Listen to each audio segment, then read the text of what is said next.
سلام. توی ویدیوی گذشته که اولین قسمت بود از دوره از الگو محوری به مفهوم محوری، راجع به این صحبت کردیم که چرا اصلا نیاز داریم به مفاهیم اسمارت مانی. توی این قسمت که قسمت دوممون باشه، می‌خوایم راجع به اوردرهایی که تو مارکت حضور دارن صحبت بکنیم. وقتی اوردرها رو خوب بشناسیم، میتونیم بریم و راجع به مباحث بعدی اطلاعات به دست بیاریم و این دوره‌مون رو تکمیل کنیم. پس اگه ویدیوی قبلی رو ندیدین حتما ببینید و بعد این ویدیو رو ببینیم تا بتونیم بریم مباحث جلوتر رو با هم صحبت کنیم. بریم. خب بچه‌ها دقت بکنید، عمدتاً توی بازارهای مالی، حالا هر بازاری، دو مدل دسته‌بندی اوردرها وجود داره. دسته اول که خب هممون باهاش آشنا هستیم، نقش شما رو تعیین می‌کنه در بازار. آیا شما خریدارید یا فروشنده هستید؟ اگه خریدار باشید، اوردرهای بای به کمک شما میاد یا به اصطلاح لانگ هم بهشون، و اگر فروشنده باشید، اوردرهای سل به کمک شما میان که در اصطلاح بهشون شورت هم گفته میشه. نوع دیگه ای از دسته‌بندی به این صورته که شما قیمتی رو که انتخاب میکنید برای اینکه اوردرتون ثبت بکنید به نسبت قیمت حال حاضر مارکت چه اختلافی داره. اگر هیچ اختلافی نداشته باشه، به عنوان مثال شما میرید جایی و میگید که قیمت یک کالا چقدره، میگن 100,000 تومان، پس من یه دونه میخوام، اون یه دونه رو با همون قیمت خریداری میکنید. یا اگر میخواید یه کالایی رو بفروشید، میرید و قیمتش رو میگیرید، میگن مثلا 500,000 تومانه و همون لحظه اون رو میفروشید با همون قیمت. این مدل اوردرها رو بهش میگن مارکت اوردر. یعنی قیمتی که انتخاب میکنید با قیمت حال حاضر مارکت برابره، که اگر بای باشه بهش میگن بای مارکت و اگر سل باشه بهش میگن سل مارکت. حالا اگر این قیمت ها متفاوت باشه نسبت به چیزی که در بازار داره ارائه میشه، مثلا شما میخواید بخرید، الان قیمت 100 تومنه، میخواید حالا یا میرید 50 میخرید یا 150، یا میخواید بفروشید به همین شکل، قیمتتون متفاوت از قیمت حال حاضر مارکت باشه، بهش میگیم اوردرهای پندینگ که به دو دسته تقسیم میشن، همونطور که تقریبا همون.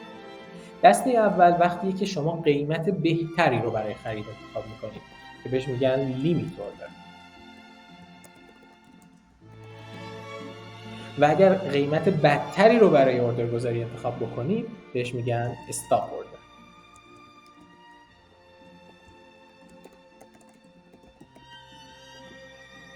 حالا این قیمت بهتر و قیمت بدتری چجوریه؟ همیشه بیاید اینو حفظ نکنیم، بیایم تو ذهنمون به صورت مفهومی درکش کنیم. قیمت بهتر برای خرید قاعدتا قیمت پایین‌تره. یا شما میخواید یک کالایی رو بخرید، قطعا خیلی بهتره که تو قیمت پایین‌تری انتخاب بکنید برای خریدش. اگه یک کالایی الان قیمتش 100,000 تومانه، بیام برم روی 80 تومن بخرم، روی 90 تومن بخرم. اگر قیمت خریدتون رو پایین‌تر از قیمت الان ثبت می‌کنید، بهش میگن بای لیمیت. چرا؟ چون قیمتش برای خرید بهتره. و اگر برای قیمت اگه بالاتر باشه چی؟ این قیمت دیگه خوبی نیست، قیمت بدتریه برای خرید. پس برای خرید قیمت‌های بالاتر میشن بای استاپ. برای فروش چی؟ اگر ما بخوایم تو قیمت بهتری بفروشیم، قاعدتاً بالاتر از قیمتی که الان در بازار داره معامله میشه. اگر یک کالای 500,000 تومان قیمتشه، اگر شما بتونید 600 بفروشید بهتره. پس اگر بالاتر از قیمت فعلی اوردر سل ثبت میکنید، اونجا اوردر شما اسمش میشه سل لیمیت، چون در قیمت بهتری هستش. ولی اگر میاد قیمت‌های پایین‌تر رو انتخاب کنید، مثلا کالایی که 1,000,000 تومان قیمتشه رو میخواید تو قیمت 800 بفروشید، حالا به هر دلیلی که ممکنه داشته باشید، به این میگن اوردر سل استاپ. خب بیاید بریم با هم یک اوردر رو بررسی بکنیم. فکر کنید که شما میرید و میخواید یک ماشین خریداری بکنید، مثلا یک خودروی پراید که الان نمیدونم چقدر حدود مثلا 300 میلیون تومان. میرید در بازار و میگید که من این خودرو رو میخوام بگیرم، قیمت به شما میدن 300 و شما در همون لحظه اوردر خریدتون رو ثبت میکنید. خب این اوردر میشه اوردر بای مارکت. چرا؟ چون در همون قیمتی که بازار به شما قیمت داده شما خریدتون رو انجام بدید. ولی در همون لحظه شما دو تا اوردر دیگه ای رو هم ثبت میکنید. هدف ما در اینجا، اگر به ویدیوهای گذشته دقت کرده باشید، در اینجا هدفمون نیستش که فقط یک کالایی رو بخریم و ازش استفاده بکنیم. بیایید به چشم اسپکیولیتور به خودمون نگاه کنیم. به عنوان ما دلال این خودرو میخوایم به هر حال ازش سود بکنیم. یه میزانی ریسک میپذیریم، یه میزانی هم میخوایم ازش سود داشته باشیم. پس این معامله حتما بسته شدن داره. اگر ما صرفاً یوزر یا مصرف کننده این کالا باشیم به هر شکلی، لزوما بسته نمیشه اون اوردر. ممکنه فقط خرید داشته باشید و برید دیگه استفادهش رو بکنید، چه میخواد قیمتش بالا بره چه پایین بره. ولی زمانی که من دلال یک کالا هستم حتما کلوز داره معامله. اینجا دو تا اوردر برای کلوزش ثبت میکنم. بیایم فکر کنیم که اون نمایشگاه داره، اون نمایشگاه یه دو تا دفتر داره، یه دفتر خرید و یه دفتر فروش. اگر شما رفتید و یک خودرو رو خریدید و همون لحظه بهش سفارش میدید که معامله رو تو چه قیمتایی ببنده، باید فکر کنید که تو کدوم یک از این دفترها ثبت میکنید. برای تی پی ما یا حد سود ما یک اوردری اونجا ثبت میشه. اگر شما یک کالایی رو خریدید، هدفتون اینه که ازش سود بکنید، وقتی قیمتش میره بالا باید اکشن فروش رو انجام بدید. پس اوردر شما اونجا از نوع سل خواهد بود. کلوز معامله بای از نوع سل. میفروشیدش. آیا در قیمت بالاتری دارید آیا در قیمت بهتری دارید اینو ثبت می‌کنید یا در قیمت بدتر؟ خب برای فروش اگر قیمت الان 300 من میخوام قیمتمو مثلا روی 350 ثبت کنم. قاعدتا قیمت بهتریه نسبت به الان مارکت که این پایینه و من بای کردم. پس میشه better price. اینجا میشه بای، میشه sell limit. برای اوردر استاپ لاس هم به هم میشه. وقتی من یک چیزی رو خریدم الان مقداری ضرر کردم و باید اینو دوباره بفروشم که دیگه ضررم بیشتر از این نشه.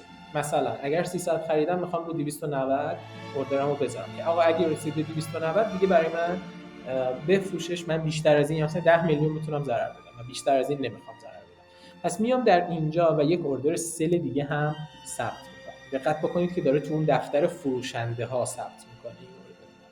و وقتی این اوردر رو گذاشتم نوعش میخوام ببینم چیه. قیمت الان 300 ولی من دارم رو 290 اوردر فروش میذارم. شاید اول که استاپ اوردر رو میگفتم همه فکر میکردیم که وای هیچ کی این کارو نمیکنه که بره تو قیمت بدتری بخره بفروشه.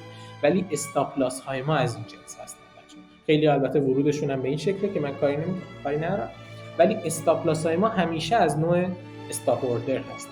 یعنی در قیمت‌های بدتری ما تصمیم می‌گیریم بخریم یا بفروشیم برای اینکه از معامله بتونیم خارج بشیم. در اینجا اوردر من میشه فروش در قیمت پایین‌تر که خب خیلی مورد علاقه هیچ کسی نیست، پس میشه سل استاپ و در اینجا ثبت میشه. خب من یک معامله بای انجام دادم ولی 2 دفعه اسم من در معامله فروش ثبت شد، در دفتری که برای معاملات فروش بود ثبت شد. به این نکته خیلی دقت بکنید که ولی من خودم رو همیشه اینجا بایر فرض میکنم، ولی بایر بودن من در بازار تموم شده. الان نقش من سلره در بازار. معاملات شورت سل به چه شکله؟ به عنوان مثال شما یک کالایی رو تخمین زدید که آقا این خودرو قیمتش از 300 تومان میخواد بشه 200 تومان و من چه جوری میتونم از این معامله سود بکنم؟ وقتی قیمت یک کالایی میاد پایین من چطوری میتونم ازش سود بکنم؟ خب اگر اون کالا رو داشته باشم که خب احتمالاً میفروشمش و پایین‌تر اومد باز میخرمش، ولی اینجا بحث من این نیست. وقتی شما یورو دلار رو سل میکنید، وقتی تو حسابتون دلاره چجوری سل میکنید؟ سل کردن یورو دلار یعنی خریدن دلار و فروختن یورو. خب شما یورو ندارید. در اینجا معاملات شورت سل بهش میگن فروش استقراضی، یعنی شما چیزی رو قرض میگیرید و میفروشید و بعداً میخرید و پس میدید. اگر اختلاف قیمتش به نفع شما باشه سود میکنید، در غیر این صورت ضرر میکنید. من ماشین پراید ندارم ولی دوستم داره و به خاطر سفری که در پیش داره 1 ماه نیازی به این خودرو نداره. پس من میرم این خودرو رو از اون قرض میگیرم میبرم در بازار و به قیمت مثلا 350 میلیون تومان میفروشم، قیمتی که حال حاضر بازار باشه.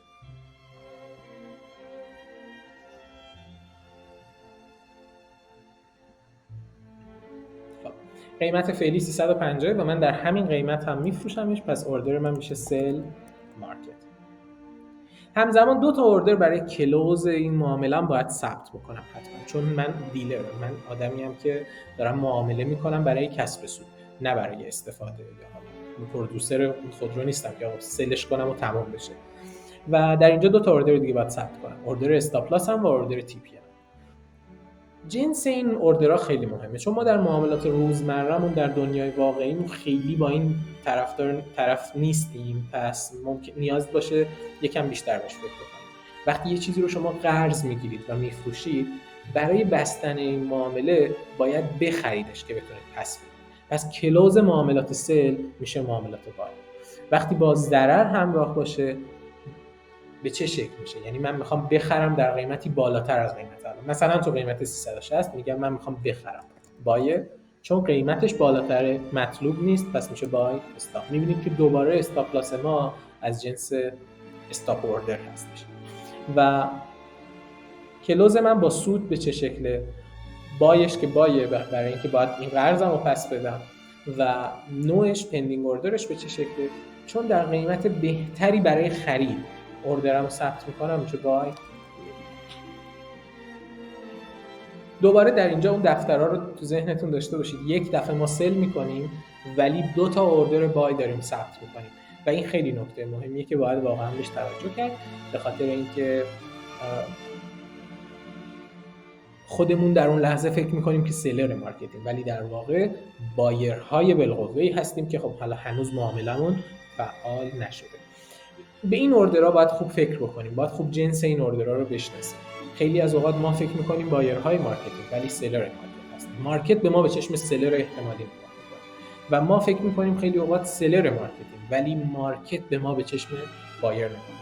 اون نمایندگی اون نمایشگاه داره تو دفترش نگاه میکنه اسم منو سلر میکنه ولی من هر جا میرم میگم آقا یه خودرو خریدم، یه ماشین خریدم، ولی او به چشم سلر احتمالی به من نگاه میکنه و هر وقت شد سریع به من زنگ میزنه که بتونه سودش رو ثبت. این تفاوت دیدگاهه میتونه خیلی جاها به ما کمک بکنه، پس باید خوب بهش دقت بکنید. به این موارد دقت کنید. اگر سوالی دارید از من بپرسید و بعد تو ویدیوهای بعدی مطالب رو ادامه